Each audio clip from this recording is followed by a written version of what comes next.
There were times where it was hard fitting in for me in high school, particularly in the beginning when I first got there. I've heard young people, particularly young men, who say, "Oh, you're acting so gay." And, you know, I responded by saying, what does that mean, acting gay? I think there is this, you know, stigma or this kind of commonplace attitude that we have by using or misusing the word gay, and it's a way to put people down, which I think is wrong. Bullying is not acceptable. No one should be a victim of bullying, and if we see someone being bullied, it's our responsibility to step in. If I learned about a young person who was being bullied and felt was contemplating suicide or some other way of hurting themselves, I would say, don't do it. I know it's the case that there are times where things just seem so dark. I've been there, I've seen that darkness. And what I really want people to know is that the darkness lifts. By hurting yourself at this point, you might think that it's going to solve a problem. It's not. It's only going to hurt those around you. If I was talking to someone in the LGBTQ community, I would encourage them to feel like they had value, that they're important, and that they should not feel ashamed, and definitely should not feel as if they should take their own life by committing suicide. It's so important that you live to make the connections, that you live to meet your friends, that you live to make the difference that you have the ability to make. So it's so important to get over this difficulty, to find an adult, to find a friend, to get the support that you will find. Just reach out for it. Reach out to friends, to family, to counselors, to someone, and just talk, because talking makes it better.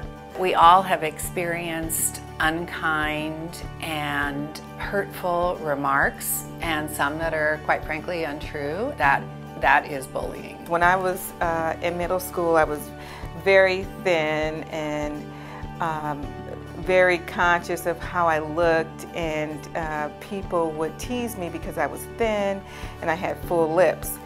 And so, you know, the teasing got to the point where I didn't want to go to school. And I would kind of fake being sick with my mom because I didn't want to hear the girls bullying me of sorts for being thin and for having long hair and for having full lips. Well, that hasn't changed. And I think people pay a lot of money to have these full lips now. My mother was the Grand Marshal in one of the gay rights parades, and she gave a speech and said, "We, the gay community," and the phone at our house was ringing off the hook. All the press were calling and saying, "Are you gay? Are you gay?" And my mother said, "It's none of your business." And I just remember being so proud of her for not even giving in, because it doesn't really matter.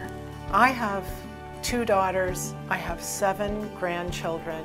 I can't even imagine the tragedy of a young person dying at their own hand. At Multnomah County, we do have some resources to help young people who are depressed and are considering suicide and just feeling like life will never get better. At our health clinics and at our school-based health clinics, we have counselors. We have a helpline, a mental health helpline. Anyone can call the line 24 hours a day. You call 503-988-4888, and you can get help right there at any time. And then there's also a great organization we have that we support called SMIRC, which supports young people who are sexual minorities with counseling, with peer support, with programs. There are many of us adults out here who care about you and will support you. We have all felt awkward as teenagers, but we will help you and we will stand up for you. Being a teenager can be a really challenging time. There's all sorts of changes going on. Life is very tumultuous, and sometimes it just feels really, really hard. But the thing that you gotta know, It does get better. It does get better. It does get better. It does get better. because you're not alone.